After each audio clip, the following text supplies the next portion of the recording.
Chant the prayers together. Om Sadashiva Samarambham Shankaracharya Asmadacharya Paryantam Vande Guru Paramparam. Om Sahana Bhavatu Sahano Bhunakthu Saha Veeryam Karvavahai Tejasvinavadhitamastu Ma Vidvishavahe. Om Shanti Shanti Shanti. So we chant the Upanishad now, the first chapter. Om Bhadram Karunebhiः Shrunuyama Devaः. Om Bhadram Karunebhiः Shrunuyama Devaः. Bhadram Pashyema Akshabhiryajatraः. Bhadram Pashyema Akshabhiryajatraः. Sthirairangaistuštuvagum sastunuभिः. Sthirairangaistuštuvagam sastunuभिः. Vyashema Devahitam Yadayuः.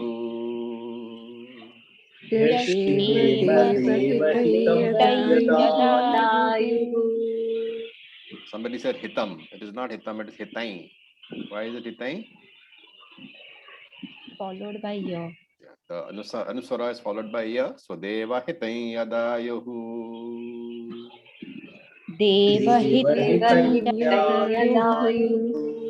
Swastina indro vriddashravaha. Swastina indro vriddashravaha. Swastina pusha vishvavedaha. Swastina pusha vishvavedaha. Swastinastarkshyo arishthanemihi. Swastinastarkshyo arishthanemihi. Swastino Brahaspatir Dadhatu.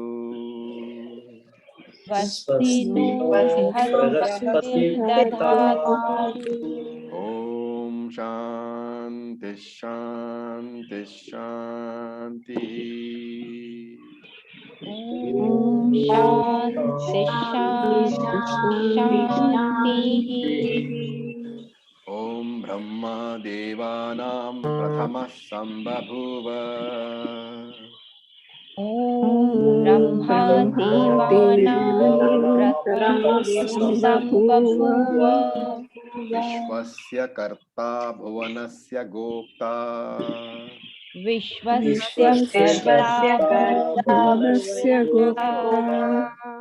Sa Brahma Vidyam Sarva Vidya Pratishtham.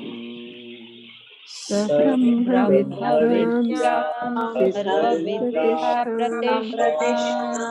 Atharvaya Jeshta Putraya Praha. Atharvaya Jeshthaya Praha. Atharvane Yam Pravadeta Brahma. Atharvane Yam Pravadeta Brahma. It is Brahma, okay? Pravadeta Brahma. Pravadeta Brahma. Atharvatam Purovachangire Brahma Vidyam. Atharvatam Purvachangire Brahma Vidyam. Sabharadvajaya Satyavahaya Praha.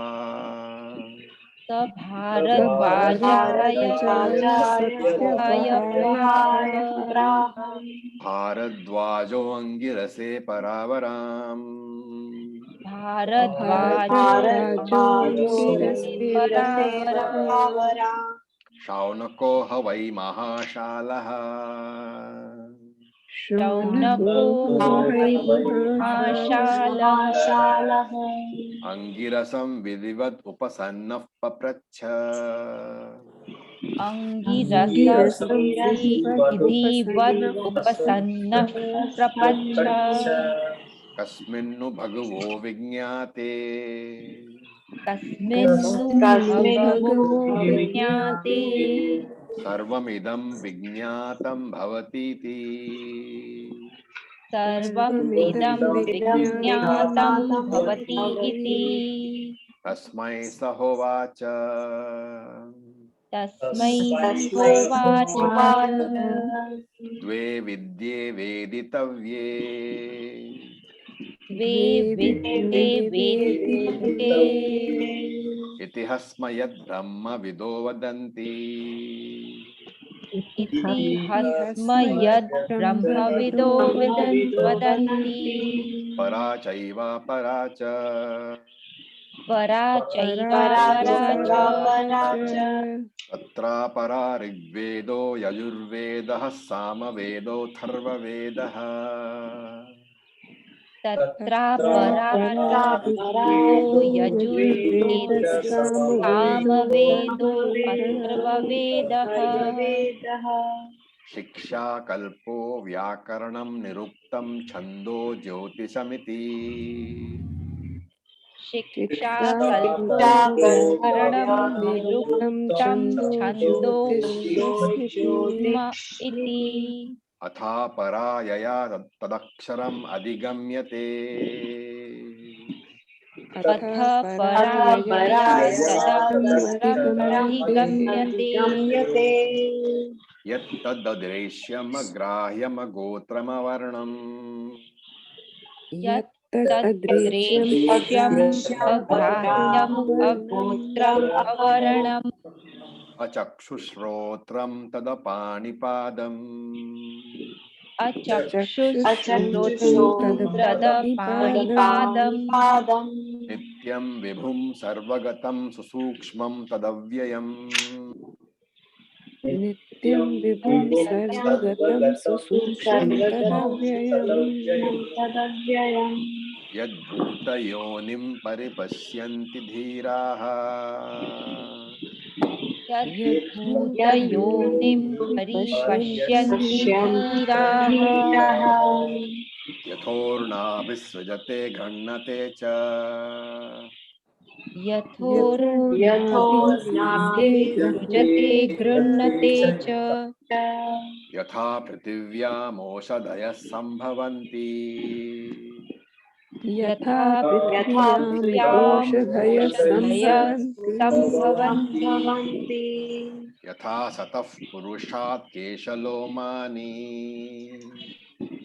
यथा सतः पुरुषात् केशलोमानि तथा अक्षरात् सम्भवतीह विश्वम् तथा अक्षरात् सम्भवति विश्वम् तपसा चीयते ब्रह्म तपसा चीयते ब्रह्म तथो अन्नं भिजायते ततो अन्नं जायते अन्नात् प्राणो मनः सत्यम् अन्नात् प्राणो मनः सत्यम् लोका कर्मसु चामृतम् लोकामृतम् य सर्वयज्ञ सर्वविद् सर्वयज्ञ सर्वविद यस्य ज्ञानमयं तपः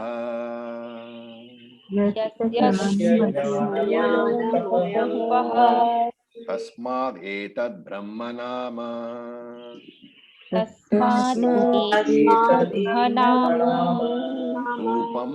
रूपम् अन्नं च जायते रूपम् अन्नं च जायते इति प्रथममुण्डके प्रथमखण्डः Okay,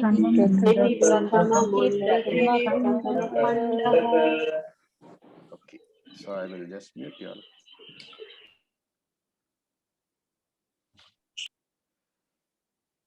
So we were on the 6th verse and we had done some preliminary discussion, but we had not started the verse. So now we look at the first line, Yat Tad Adreshyam. So that word has to be broken up carefully. It is Yat Tad Adreshyam Agrahyam Agotram Avarnam. The first line of the mantra, Yat Tad Adreshyam Agrahyam Agotram Avarnam. So the first word is taken, Adreshyam. So Adreshyam is generally meaning which cannot be seen. So Yat Tad, that Brahman cannot be seen. Why? Because it is pure existence principle, which is there everywhere, but the sense organs cannot see it. So not visible to the sense organs. So here by using the term Adreshyam, we have to remember that Adreshyam literally means which cannot be seen. Adrishyam, which cannot be seen by the eyes, but it's a generic term, representative of all the sense organs. And therefore we say in Sanskrit, Upalakshanam. Upalakshanam means it represents all the items in that particular class. And since eyes are in the class of sense organs, here Adreshyam is a Upalakshanam representing the entire sense organs. So extended meaning to cover all the indriyas, all the jnanendriyas. And therefore, Drishya means Indriya Gocharam. Adrishya means Indriya Agocharam. Okay. Now, to come to this matter of existence, we must remember that any vastu, any object which can be seen, which can be understood, which is available to the sense organs, is always mithya. Because any object which has got a form, has got nama rupa, anything which has got nama rupa, if you remember all the discussions in the Bhagavad Gita, 2nd chapter, anything which has got nama rupa, essentially mithya. Mithya means a dependent existence. It depends on Sat, the existence principle, for its existence. And therefore, if I say, this is a glass, there are two components there. The name and the form. So the form is the shape of a glass. The name is the glass. That is one component. And then I have to look at the word is. There is a glass. That isness represents the Sat, the existence principle. Now, pure existence, Sat by itself, is attributeless, is nirguna. Because Brahman is nirguna. And therefore, none of these attributes, Nama, Rupa, Shabda, Rasa, Gandha, none of these attributes are available in Sat, in pure existence. And that is why we cannot perceive it. That is why it is Indriya Agochara. So this is what is meant by the first word, Adrishyam, which cannot be perceived by the sense organs. All the sense organs. So it is neither the eyes can perceive, nor the ears can hear it, nor the skin can touch it, nor the nose can smell it, nor the tongue can taste it. So these 5 attributes are not there. That is Adrishyam. Adreshyam, that Brahman is Adreshyam. The next word is Agrahyam. So again, when splitting it, you have to carefully split into Adreshyam, Agrahyam. So Grahyam means that which can be grasped, that which can be held. And Agrahyam means that which cannot be held. Again, here the sense organ is which one? Which sense organ are we referring to? Karmendriya. The hand, right? Hand cannot touch it. And the feet cannot reach it. So here the sense organs is again the whole class. So the earlier one was not graspable by Jnanendriyas. Here it is not graspable by Karmendriyas. So each word has to be understood very correctly to know the full, import of the Shastra. Each word is very, very important. So Adrishyam means not available to Jnanendriyas. Agrahyam means not available to Karmendriyas. Then the next one is Agotram. So Gotram is essentially the identification of the family in which you are born. Agotram means there is no family. Why is Brahman Agotram? Because family means you are born. You have a father and a mother and you are born. And Brahman is Aja, birthless. Since Brahman is birthless, it was never born.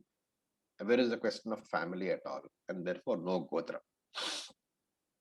And Shankaracharya here interjects to say that yes, Gotram here has to be taken as Karanam, as the cause. And therefore he says when Shruti says Agotram, you have to say without Karanam, without any cause, not caused. So Karana Rahitam is equal to Agotram.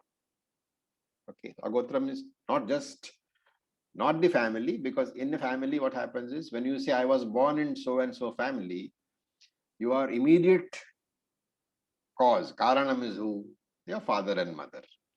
And you have a remote Karanam in the way of their fathers and mothers. Your father's father and mother and your mother's father and mother. So the remote Karanam is there, immediate Karanam is also there.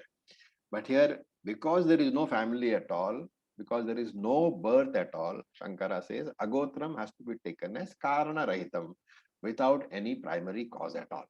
Either immediate cause or remote cause, it is not there. Then Avarnam. So Varna can be either color or can be group. So Avarnam, if you are saying colorless, that is also okay. What is not visible, Adrishyam, can have no color. So that is one understanding. It can also be the Varnashrama Varna. So the group Chaturvaranyam, which is what Brahmana, Kshatriya, Shudra, Vaishya, right? Here too, he says Brahman does not belong to any of those groups. Why? Because Varna is based on what? Attributes of, what did Krishna say? Bhagavad Gita. What is Chaturvaranyam Maya Shrishtam? Guna. Gunas. And Karma. And your birth. Guna and karma. Guna karma vibhaga. Guna Karma Vibhagayo. Krishna said Guna Karma, but generally we take it as Guna Karma and birth also. And since that is not there, Brahman is not available for this classification. Because all Varna, remember, is based on Guna and Karma according to Krishna. And in terms of practice which has evolved, it can also be based on birth.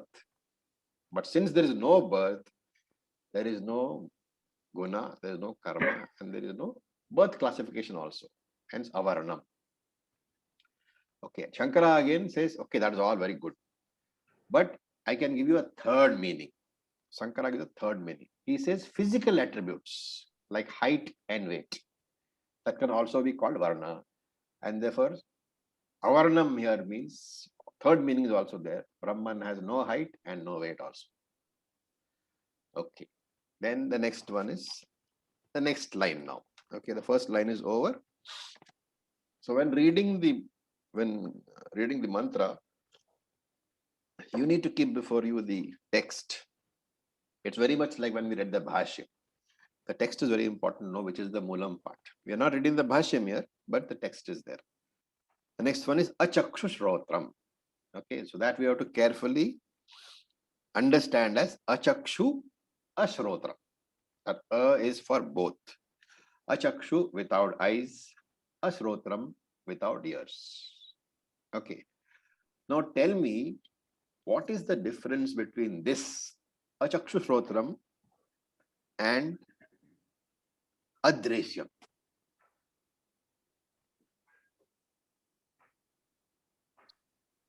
The Adrishyam is with regard to Brahma being a perceivable entity.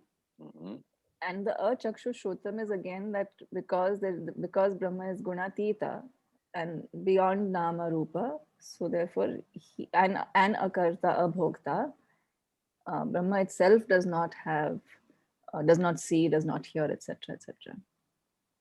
Yes, you're good, but can you just reword those things to make it more compact? Okay, I reword for you. So, does Yeah, does go it ahead. does it mean that, you know, the first adrishya means that it's not perceivable through any of the senses, and the next part means it doesn't have any of those Very attributes good. or senses? Very good. So for it to use our Tatvoda terms, Adreshya means Jnanendra Agocharam. Achakshushrotram means Jnanendra Rahitam. Clear? One is not perceivable, one is not a perceiver. Very important.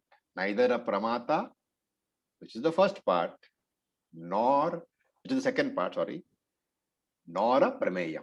So neither a Jnata nor a Jnayam. It cannot be perceived, which is the first part. It cannot perceive also, which is the second part. A very subtle difference, but one needs to appreciate why this why Shruti uses different words. It is to rule out all the possible doubts. So there is a possible doubt here, right? Why should Upanishad say that Brahman does not have eyes or ears? Obviously, Upanishad will say that only if there is a possibility of doubt. Does Brahman indeed have eyes or ears? And where does the possibility of doubt come from? So now, here is where Shankara comes in, okay? Shankara says, so far there is no problem. That doubt does not arise. But later on, in the ninth mantra, it can arise. Why? Because ninth mantra you have chanted so far, so many days. So you should know. What does the ninth mantra say? Yaha sarva yajnaha sarvajnaha sarvavit. Brahman is described as all-knowing, right? So doubt might arise that if he is all-knowing, is he all-seeing also? And Shankara says, therefore, there is a general rule. Yatra yatra gyata, tatra tatra jnanendriyas. Wherever there is a knower, there is a presumption of jnanendriyas, the indriyas of knowledge. And hence this Upanishad here is sort of doing a preemptive strike, so to say, to rule out that possibility before you get to it. And in Sanskrit, it is called prasataksya pratishedaha. Prasakti is what? Prasakti is a possibility. So this prasaktasya pratishedaha means ruling out the possibility of a future doubt. So that is why Achakshu Shotra. He says, before you come to the ninth chapter, ninth verse, ninth mantra, where you might have this doubt, when you reach there, because of what is said here, that doubt should not arise. Okay. Then Tadapani Padam. Again, carefully breaking up. Tad apani, tad apadam. What is pani? Hands. Hands. Padam is legs. So here again, you have to connect in the same way as before. How do you connect? Apani, apadam. Apani, apadam is karmendriya rahitam. Rahitam. Yeah. Earlier it was karmendriya agocharam. Right.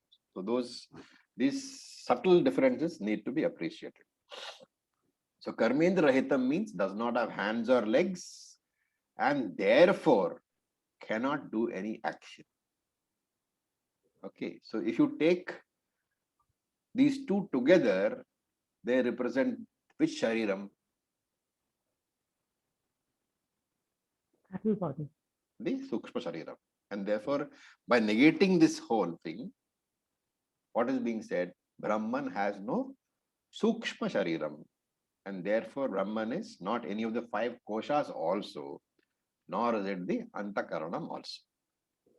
So, karmendriya is not there. This is the meaning. So, iti etata, says Shankaracharya, this is the meaning. Therefore, not only a knower, not only not a knower, it is not a doer also.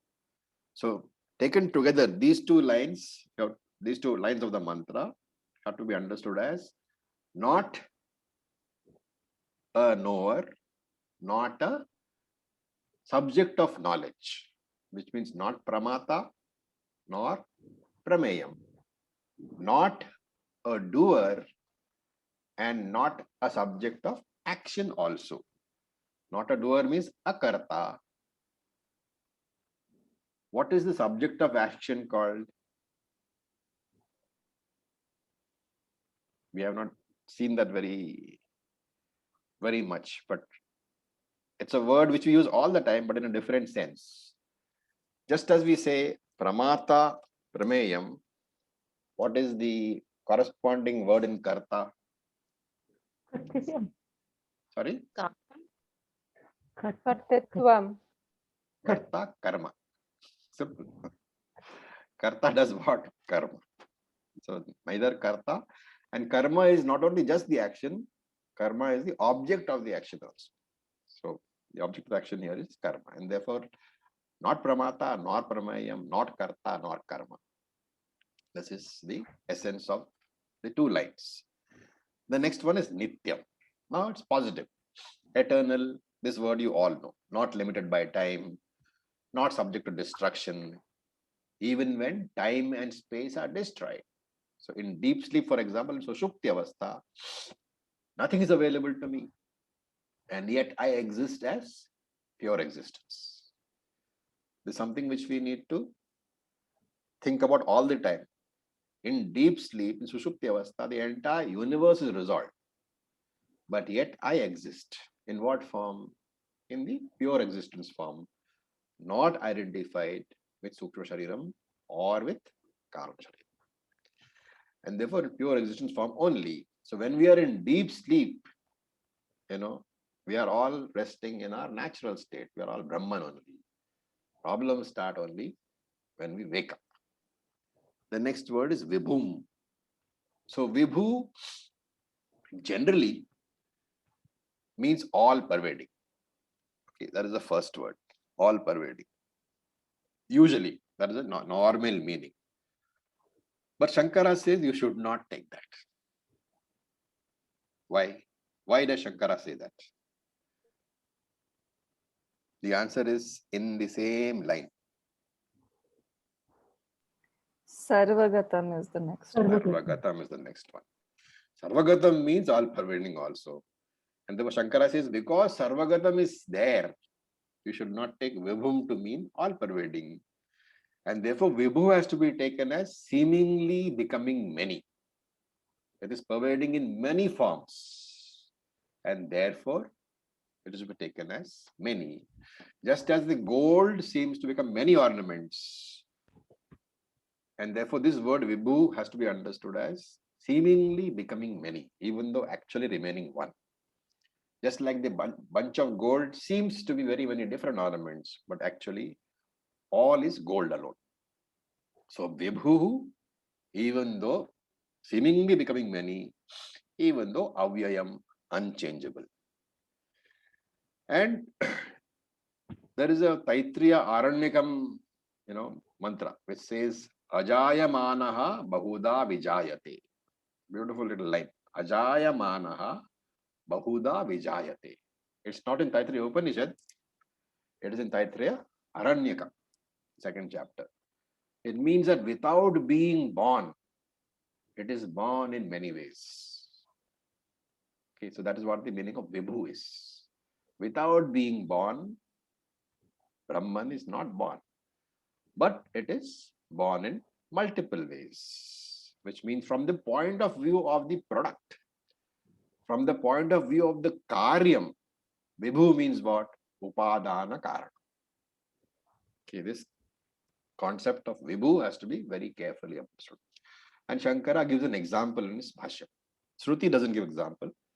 In his Bhashyam, Shankara wants to clarify this point. So he says, Brahmadi Sthavarantaha Prani Bhedair Bhavati Iti. Brahmadi Sthavarantaha Prani Bhedair Bhavati Iti. So he says, in the form of Prani Bheda. this multiplicity takes place in the form of varieties of beings. Prani Bheda. Prani is what? Living being. Bheda is difference. Prani Bheda. And he says, what kind of beings? So he starts with the most exalted being, Brahma, not Brahman, Hiranyagarbha, Lord Brahmaji. Also called Karya Brahma. Okay, that's another name you should remember. Hiranyagarbha is called Karya Brahma. What is Karya Brahma? That Brahman which is appearing in the form of a Karyam. What is the Karyam? Jagat. Jagat itself.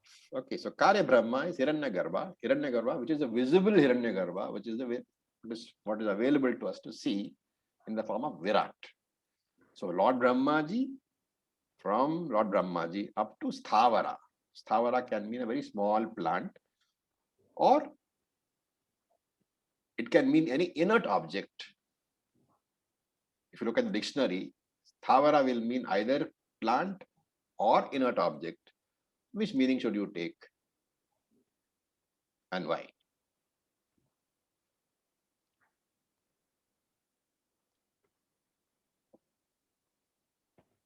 Can you please repeat the question, Raviji?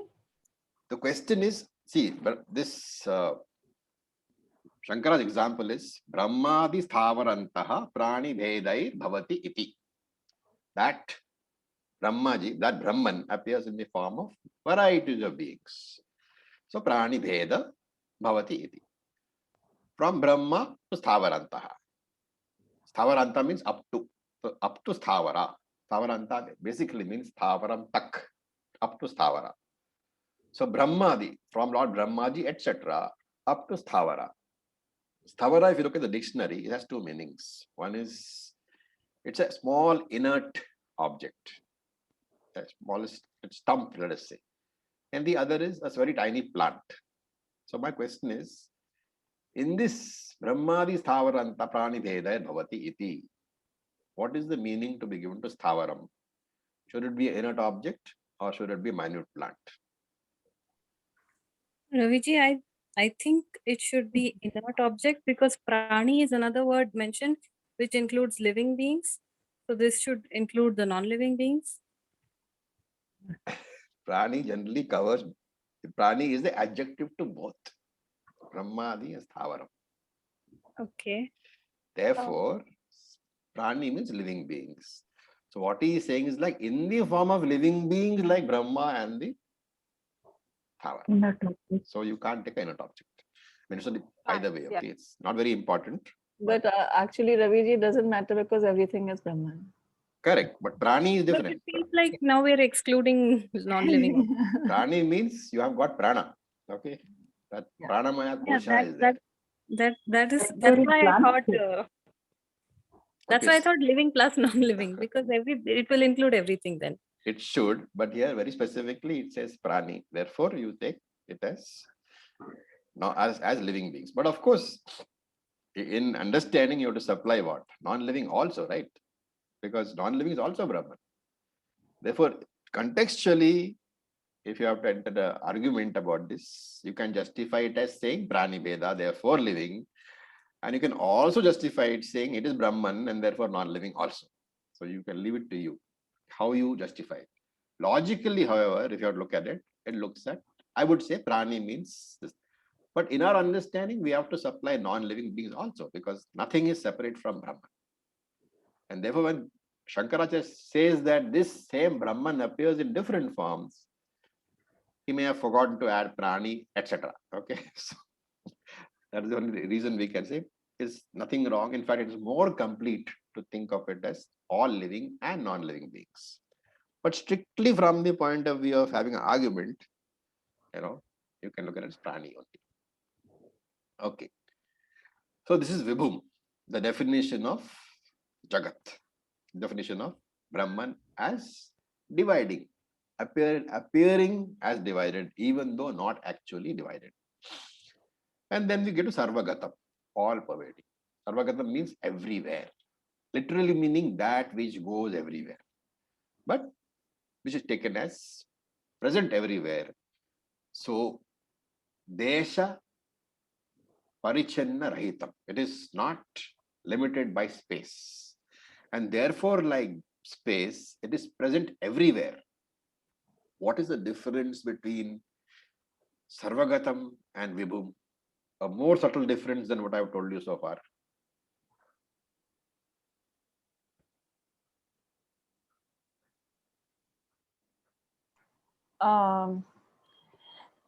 Okay, so Vibhum and Sarvagatam is basically manifold and yet one.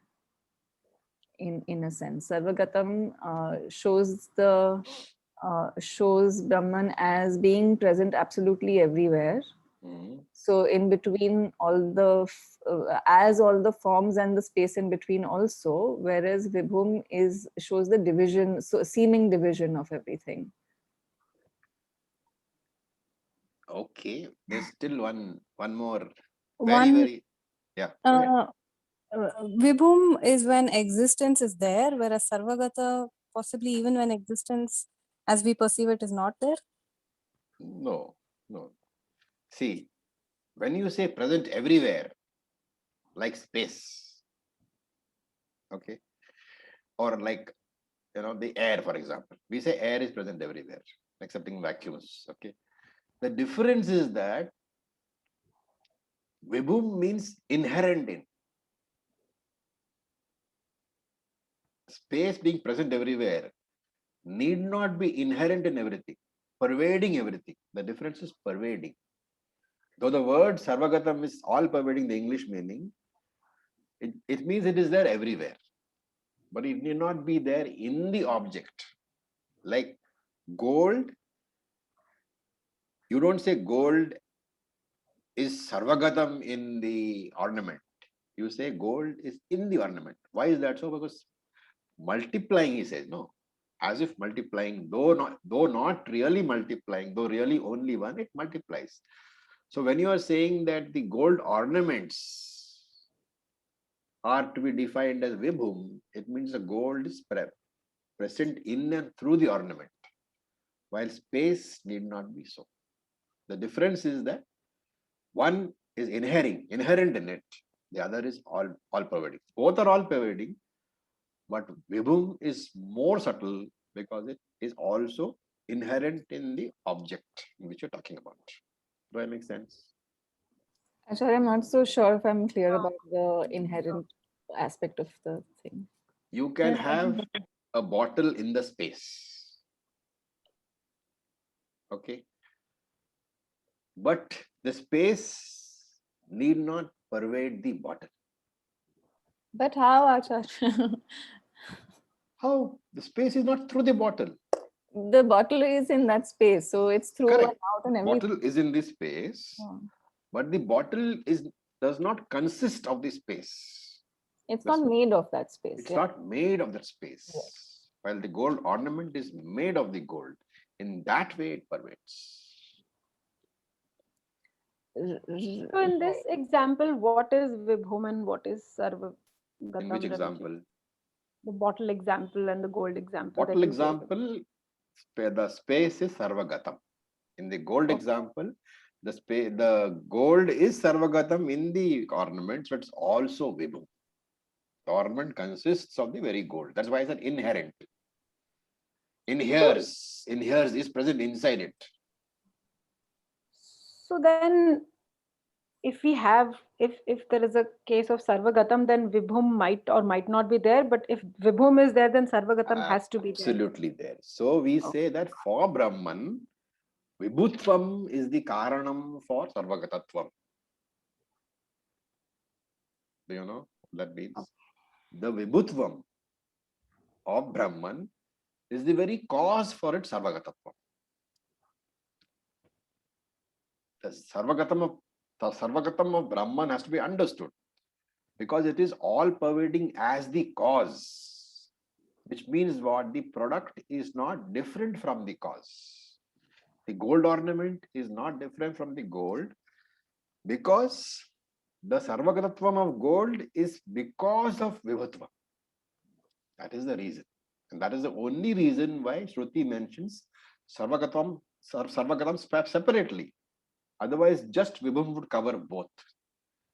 But there are things which can be Sarvagatam, but not Vibhu, like space, for example, or Akasha. Can we say like space is, gross, like, it can be felt through the sound, but Vibhum is more subtle and Vibhu is not definitely more subtle. avyakt kind of. Even guidance. space is also subtle. You can't see space. You can actually feel space. You can feel, yeah. Feel space, but it's a mental Feel, feeling, not that feel it's or physical. recognize it through the sound. Feeling will be for air. Recognizing it from the Touch. sound. Yeah. Okay. Now the next word is susukshmam. Sukshmam is subtle. Susukshmam is extremely subtle. Very difficult to understand. What is the only way of knowing Brahman?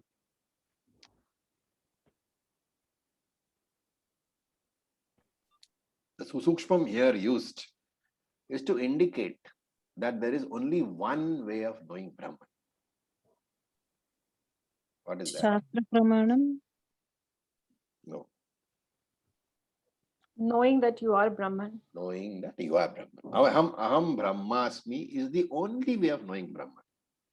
And that Brahman is the invariable in the knower, the known, and the knowledge. And that is what is called Sarvam Brahma. Everything is Brahman only. Pramata, Prameyam, and the Pramanam. All three are Brahman. That is why Susukshmam. Very, very difficult to understand. I have to recognize that Brahman as I, the one who sees. Then only it is Susukshmam. Okay. Then Tad Avyayam. That Brahman is Avyayam.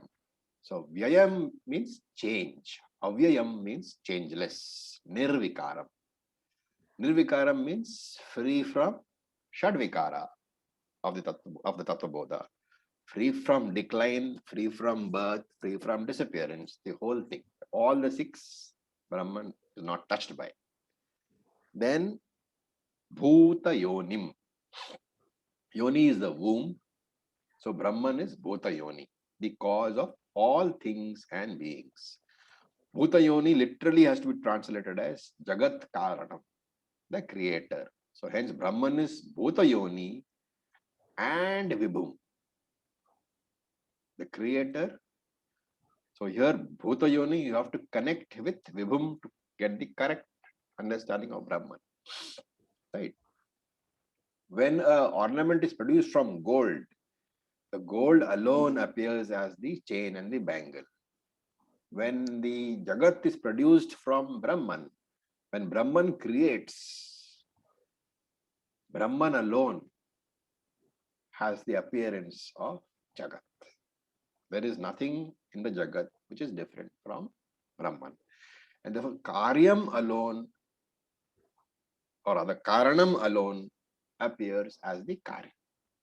Anything which you look at, essentially it is Karanam alone. Essentially it is Brahman alone. Like when you look at a chair, you are looking at wood. You look at a table, you are looking at wood. You look at a pot, you're looking at wood. You look at a clay jug, again you're looking at clay. Pot, plate, jug, everything is clay alone. Chair, table, everything is wood alone. So Brahman alone appears as the manifold different forms of the universe. And what is being said is that everything and everyone in this creation is a combination of two things only. Brahman plus Nama Rupa. So we saw this in Drik Drishya Viveka also. 3 parts are Brahman, 2 parts are Nama Rupa. That is why Brahman is called Vibhuhu. And the definition of Vibhuhu in Sanskrit is Vividam Bhati iti Vibhuhu. Vividam means in many ways. Bhati is appears. Vividam Bhati iti Vibhuhu. That which appears in many ways, that is Vibhu. So Vibhum is the Upadana Karanam. This is a good. having said all this, what is the connection between Vibhum and Bhuta Yonim? Connection is that when you look at Karanam, Upadana Karanam, there are two Upadana Karanams. We know, right? What are they?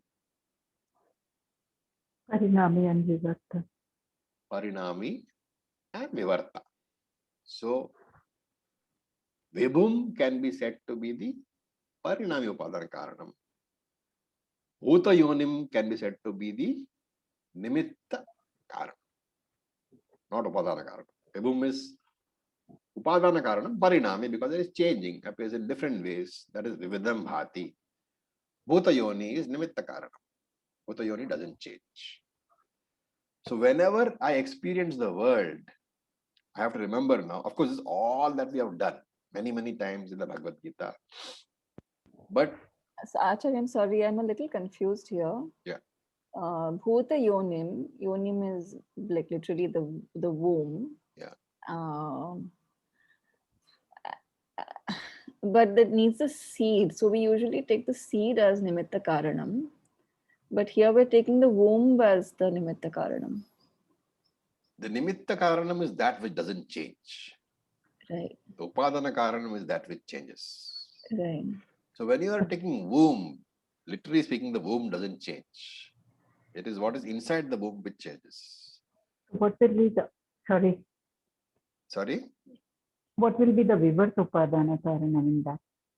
That's a different discussion. Okay. Vivarta Upadana Karanam, you have to look at Brahman and Maya. Okay. So Maya is Parinami, Vivarta is Brahman.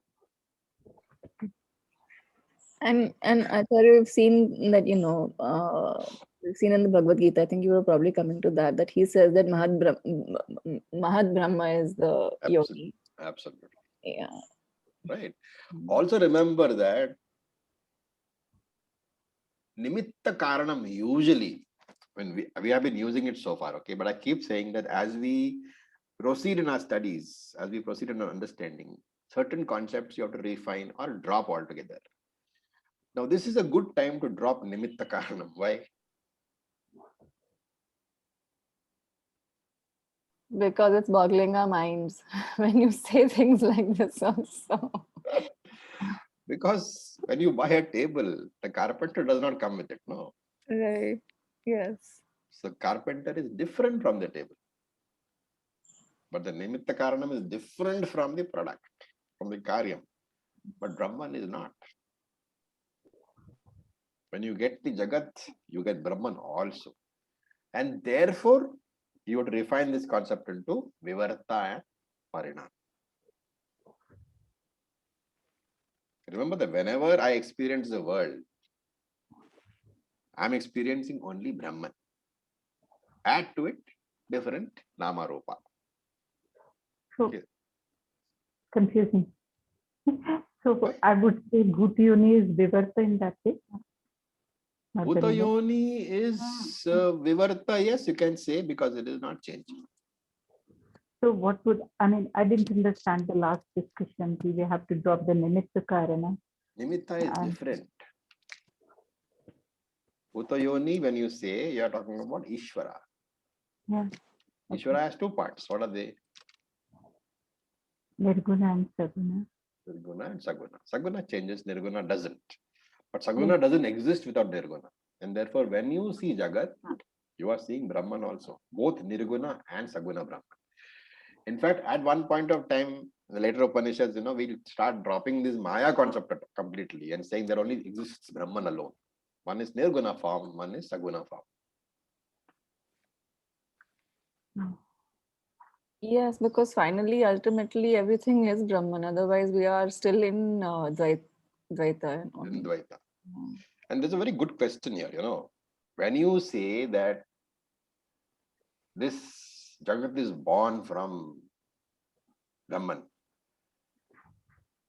and some of you who did the 2.16 of Shankara Bhashyam with me last May when we were in lockdown, you will remember that there was an argument. Can something come from nothing? What was the answer? No, because then it's nasato vidyate bhavaha. Nasato vidyate bhava. And therefore, if you are saying Jagat is being born, remember that there is no birth for Jagat. It is always the potential Nama Rupa is always there. When Pralayam is there, Brahman is there, but with potential Nama Rupa. And those who understand this, that is why he says, Paripashyanti Dhiraha. Dhira, those qualified students who have sadhana chatushtayam, chitta shuddhi, they will understand this. So Dhiraha means the students like you. Number one, emotional maturity, sadhana chatushtayam, sampannaha. Number two, analytical mind, cognitive skills. And as a preparation for this, some of the Upanishads, they prescribe a meditation called Akasha Dhyanam. You know, it is easy to do Saguna Brahma Dhyanam. Why? Because there is a form. So it prescribes Akasha Dhyanam, meditation on Akasha. What is the problem with Akasha? There is no form. And so you start meditating on Akasha, which has no Rupa, Nirakara Akasha. From there, to come to meditate on Brahman, which has Nirakara, is one step. Okay. So here we are saying Brahman is not just the Kartru, is not just the creator, but is also the karma, the product. Okay, as I said, karma means product also. Karma means action, but karma means product also. So in this context, it's kartru karma, just like pramata prameyam. The equivalent is karma, not action but product. And therefore, Brahman is not only kartru, is also karma, the product. Right? And it's all a point of view only, right? You, for example, you take your hand and you scratch your nose. So nose is also part of your body. Hand is also part of your body. And if I ask you who is the scratcher and who is the scratched, what answer do you have?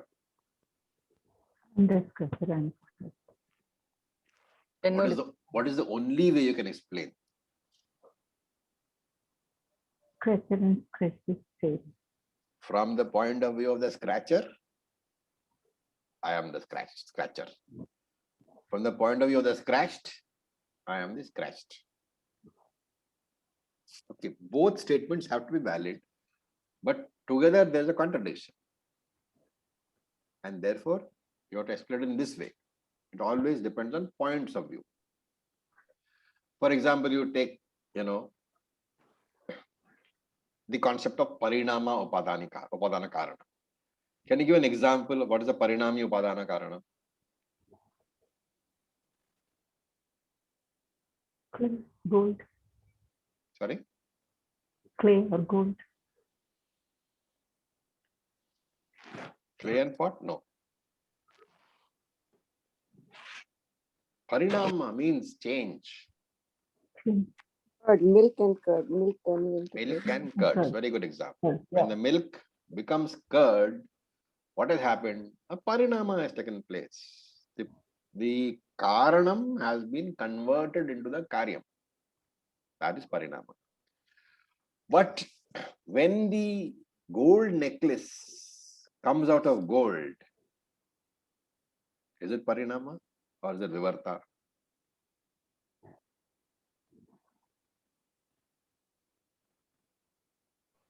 It's Vivarta because Vivarta. gold is still gold. Gold is We still gold. only changed form. Okay, now let's give you a better example. Rajju Sarpa. The snake which was formed from the rope. Is it parinami? Is it vivarta? Acharya, it's neither. That is after you figure out it's not a snake. Yeah. Before that, It's adhyasa, right? It's superimposed. superimposition is vivarta. Okay. So adhyasa is always taken as vivarta because the original does not change. Right. And that is why it's very important That is why the Rajju Sarpa is the perfect example of Vivarta Upadana Karanam, which is what happens to the world also. Brahman is the existence principle. But by lending this existence to names and forms, it can seemingly change into multiple forms. This is possible only because Brahman is formless, number one. And number two, because there are different levels of reality. Right? The formless thing cannot change into forms in one level of reality. So one has to be Satyam, Paramarthika, one has to be Mithya, Vyavaharika. When that is there, then it is possible for Brahman to change into, for the Nirguna to change into Gunas. Anything which has got the attribute, any attribute at all, remember the existence is there in where? In Nirguna Brahman alone. This is what is being conveyed in this particular verse. A very, very important verse. Each word we have to meditate upon. It's a good verse for Nididhyasa. Okay, any questions?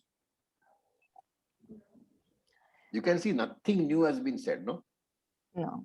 Whatever we have learned so far, all that is being expressed, but with different, words, with some Shankaracharya trying to provoke some thinking on our part and stuff like that.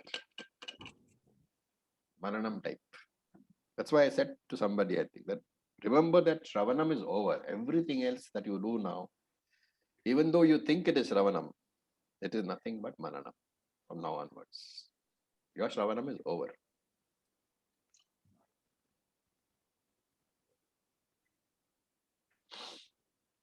Okay. No questions? Acharya, so basically, I think it's, probably just trying to highlight that everything is provisional at the end of it. And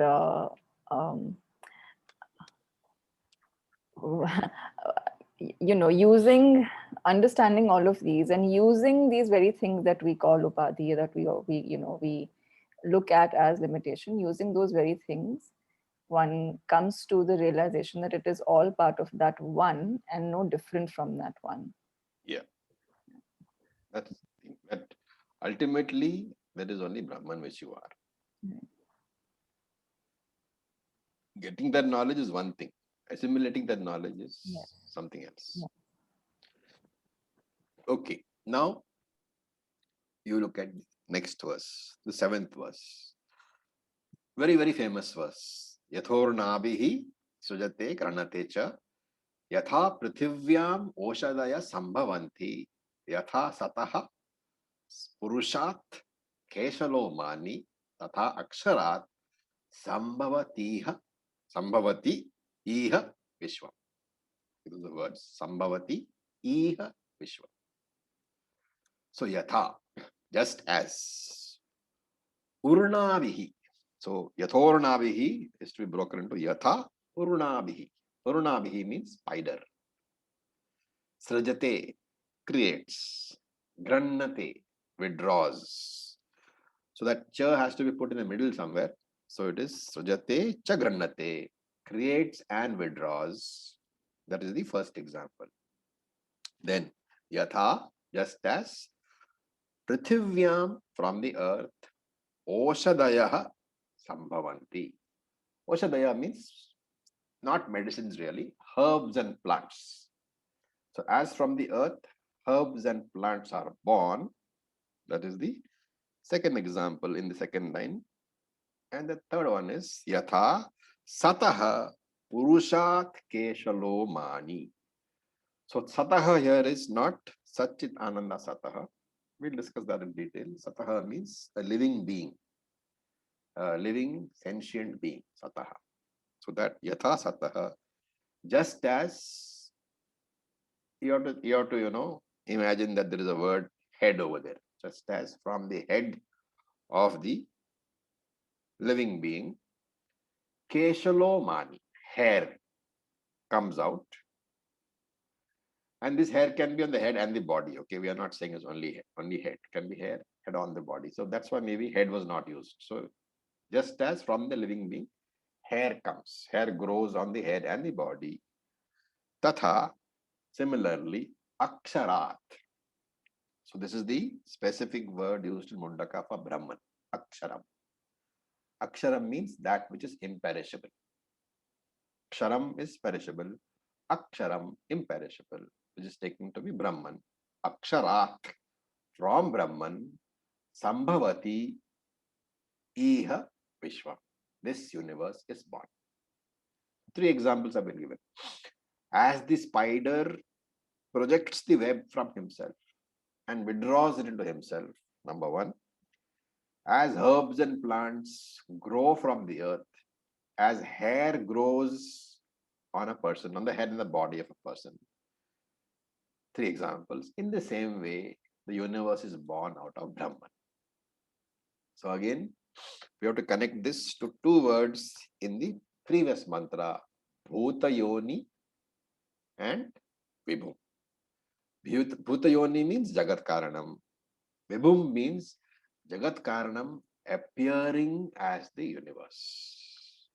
Bhuta Yoni is Upadana Karanam. That same Upadana Karanam, Vibhum, becomes many, appears as many. Karanam alone appears as Karyam. How? By appearing in different names and forms, Nama Rupa. And this Jagat Karanam we call Maya Sahita Brahman. Another name is Ishvara. So, and of course, since Brahman alone appears as the world, that's what is meant by Sarvam Brahma. Since Brahman alone appears as the world, it is by knowing Brahman alone that everything can be known. Why is this being said? It is knowing Brahman alone will enable you to know everything. What is being said? Why is this being said? Because this was The way, the sorry, go ahead. Shanika. Yes, go ahead. This was the question raised by Shanika, to which the This rishis was answered. the question raised. What was the question? What is that one thing knowing which everything can So be known? remember the question, Kasminnu Bhagavo Vijñate Sarvamidam Vijñatam Bhavati iti. That is the question. Kasminnu He Bhagavo Vijñate. What is that, O Lord? Sarvamidam Vijñatam Bhavati iti. By knowing which everything can be known. So this is the answer. In the 7th verse, the Acharya is giving the answer. Okay.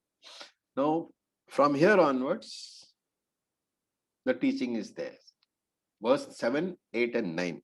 These 3 verses, Bhuta Yoni and Vibhum are commented upon. So we are saying Karanam alone will appear as the Karyam.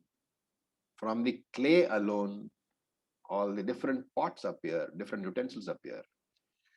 And Brahman has all the Nama Rupa within it in potential form. This potential form is called Avyakta Nama Rupa. Now here is a definition for Maya. Avyakta Nama Rupam is called Maya Shakti. Because Maya is normally not categorizable. But here we are saying Avyakta Maya or Avyakta Nama Rupa is called Avyakta Maya or Maya Shakti. And remember that Brahman is always associated with Maya Shakti. Brahman by itself is not Ishvara. Brahman and Nama Rupa together is Ishvara. Brahman plus Maya is Ishvara. Therefore, Jagat Karanam is Maya Sahita Brahman, also called Ishvara. Okay. So when we say Ishvara is the cause of the universe, the first question should be what type of cause? What type of Karanam? Right? And we have discussed earlier that wherever we talk about Karanam, there are 2 types of Karanam. Nimitta Karanam, Upadana Karanam. The maker and the material, to put it very simply. One is the maker, nimitta karanam, the intelligent cause, the efficient cause also we call it, instrumental cause also we call it. Nimitta karanam, three different names: intelligent cause, instrumental cause, efficient cause. So in the case of the gold instruments, this nimitta karanam is goldsmith. The upadana karanam is gold. In case of wooden furniture, nimitta karanam is carpenter. Upadana karanam is the wood. So maker and material. So the question is Ishvara upadana karanam or nimitta karanam? Because in Chandogya Upanishad, for example, there is a line. Before creation, only Sat existed. Only Brahman existed. So then, Upanishads say that normally for any creation, nimitta karanam is required, upadana karanam is also required. But Shruti says there are exceptions where both are the same. This is called abhinna nimitta upadana karanam. The non-different nimitta and upadana karanam. And this verse is an example. Shruti says spider is an example. So you can understand the Lord, Ishvara, with the help of a spider. When the spider wants to weave a web, it is the nimitta karanam. Where is the raw material? The spider does not go anywhere to collect the raw material because the raw material is within itself. The spider creates a strand of web to hang from the ceiling and weaves it into an entire web. Also, if you've seen the spider hanging from the ceiling, you will know that how does the spider go up back to the ceiling? Absorbing the web. By swallowing it and then. By swallowing it, by taking the web back into itself, it goes up. And therefore, the web is projected from the spider and swallowed up by it, resolved into itself when it does not need the web. And therefore, spider is not only the nimitta karanam because it is creating the web, it is also the upadana karanam because it creates the web from itself. It doesn't need anything outside itself. It needs no material, no one else. It does not order for any material, doesn't have to look anywhere for material. And therefore, abhinna nimitta upadana karanam of the web is the spider. Similarly, we say Ishvara is the abhinna nimitta upadana karanam of the jagat. He is able to project the universe without any external help and resolve it into himself without any external help. The manifest universe is Brahman. The universe unmanifest after Pralayam is also Brahman. What is the connection between Brahman and Jagat in one line?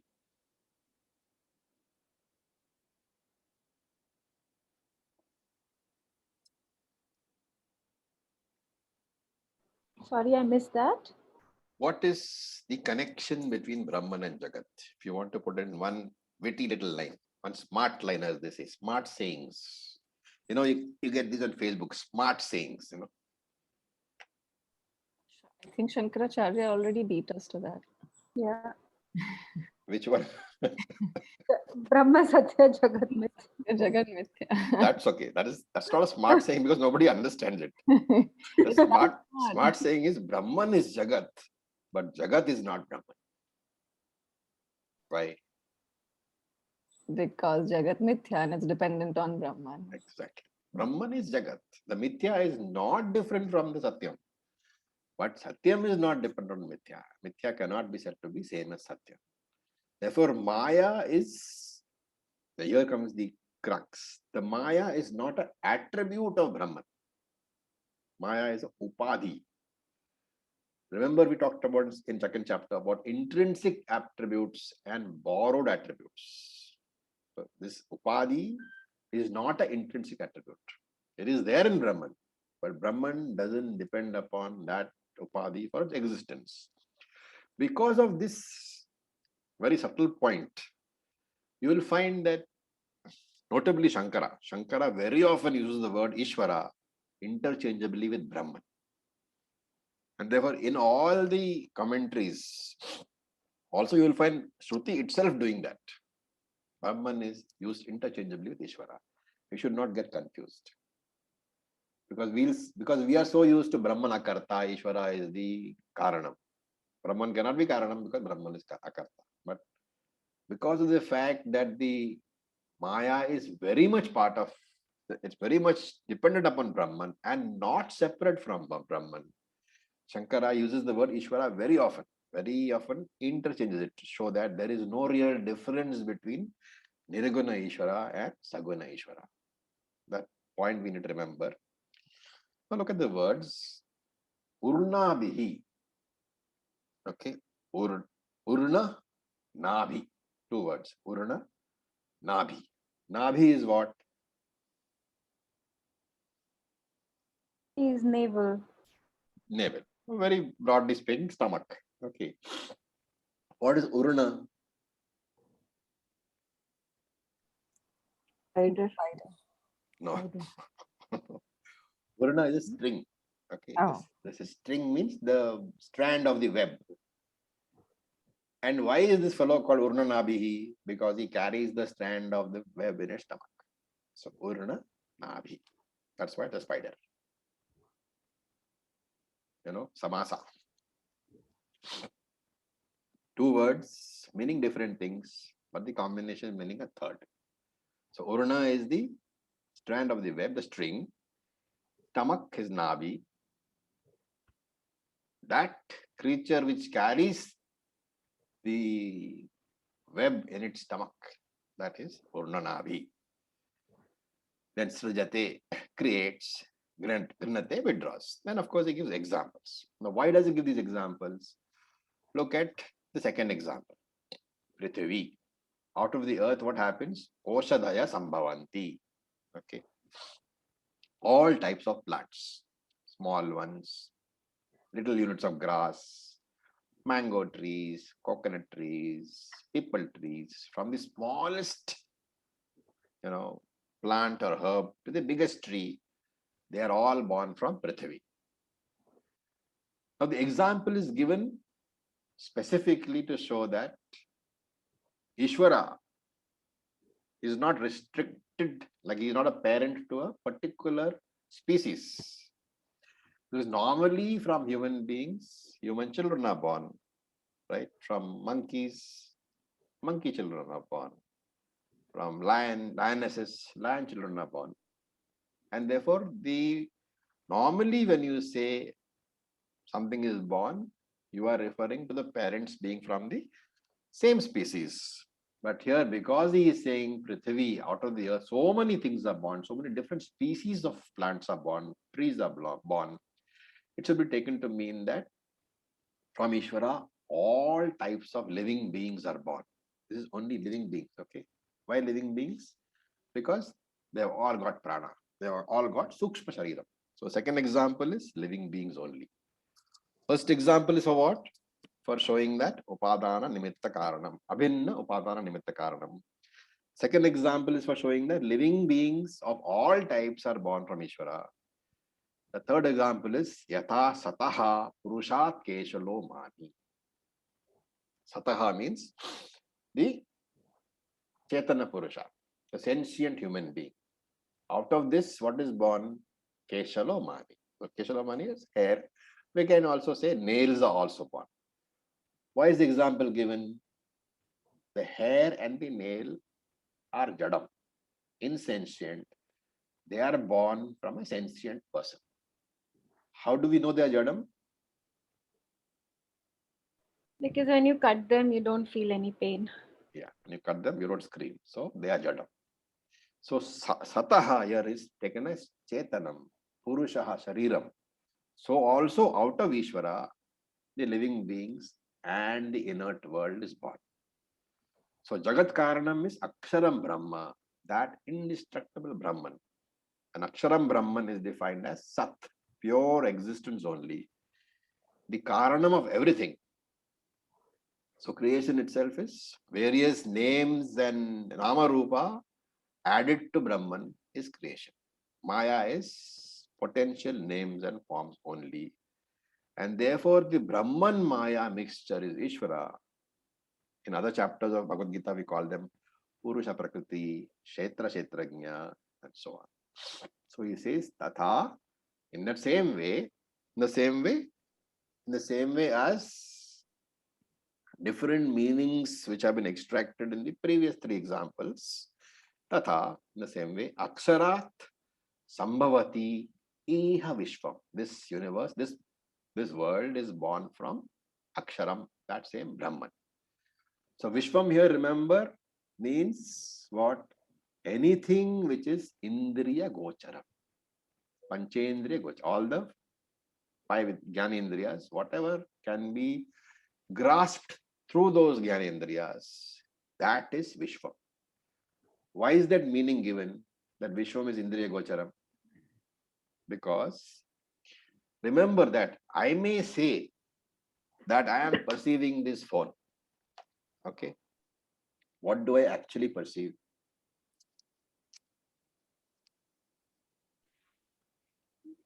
The reflection of light.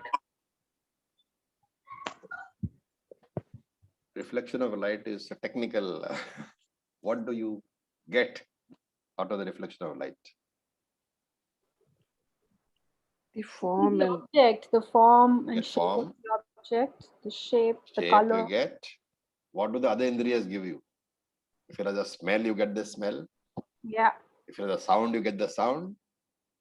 If you have a taste, you get the taste. So whenever you say that you perceive any object, remember your mode of perception is Jnanendriya only. There are 5 input modules which are given to you by your Jnanendriyas. The sum total of all these cognitions, that is what you call the object or the universe also. Okay, so that is one part. So Iha Vishwam, that is the part. Then why does he use the word Sambhavati? Sambhavati means comes into existence. And here we go back to that. Can a non-existent pot come into existence? No. We saw Abhavat, Bhavaha, Nabhavati. From Abhava, Bhava cannot come. From non-existence, existence cannot come. And second chapter we saw there is only Avyaktam to Vyaktam and Vyaktam to Avyaktam. There really is no creation at all. Whenever we use the word born, Srishti, created, we have to remember that we are talking about change of form from unmanifest to manifest. Right? Water drops are not created, are not born from water vapor. They are only change of form. Steam is not created when you boil water, only change of form. Okay. Vedantis accept this, but remember, many don't. Like, for example, Vaisheshikas, they have a term called Arambhavada. The argument is that Ishvara creates the world out of nothing. And we don't accept such a creation. In fact, we don't accept the word creation itself. We simply say everything changes from Avyakta Avastha to Vyakta Avastha. And Shankara uses the word Avyakrata. Avyakrata means unmanifest, also called Avyakta. So that for us, creation just consists of change of form. Nothing new is ever created. So with this, we'll stop here in case you have questions. Acharya, on that note, that it's all vyakt to avyakt and there's only change of form. The concept of then moksha and there being no rebirth, that's really because of the identification of Atma, finally, identification with Atma. Right? Yes, it is the identification with the body that causes all this struggle. Right. So Atma is not na jayate na mriyate. Yes. But my question is a tricky one. Please don't scold me. But that doesn't mean that, I mean, because it's that, right? Nasato vidyate bhavaha. Yeah. So it's not that, you cease to be, but it's that you cease the identification with the wrong thing, with the limited thing, and you're identified with that which is nitya, satya. Yeah. But you may, the possibility that you might be given these, so to speak, upadhis later on for a specific reason, that is a possibility still, right? Well, according to our what you call scripture, it is the beginningless ajnanam, the non-appreciation of the fact that you are Atman, which has caused this. Right. So when you say moksha, it is not that you become Brahman. Right. You simply drop the identification with that body. Yes. So Brahman, poor fellow, has identification with millions of bodies. So it is that identified body which needs moksha. You don't need moksha. Correct. Right. And therefore, one jiva which gets moksha, that jiva will not be born again. That particular sukshma sharira has been destroyed. So from that point of the view, jiva, it is moksha. Okay. From the point of view of Brahman, Right. it is lila.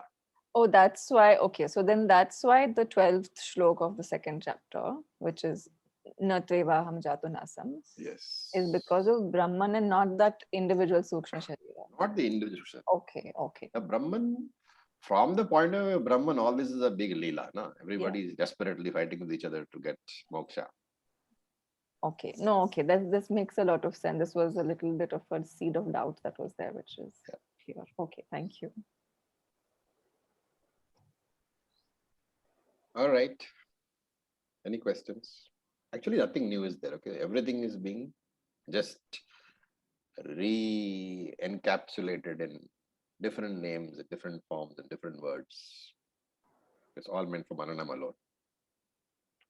Sometimes you'll find little technicalities like the little arguments about, different types of words and their meanings. Those are only for helping us to understand the whole thing better.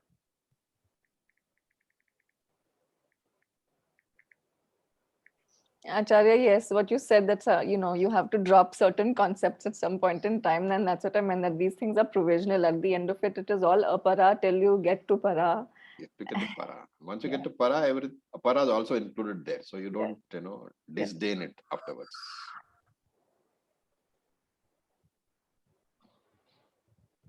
Okay. So with this, we'll stop. Thank you so much. Om Purnamadav Purnamidam Purnat Purnamadachyate Purnasya Purnamadaya Purnam Eva Vashishyate. Om Shanti Shanti Shanti. Om Tat Sat. Om Namah Shivaya. Thank you for your patience. Thank you, Acharya. Thank you, Ravi. Okay. Thank you, Acharya ji.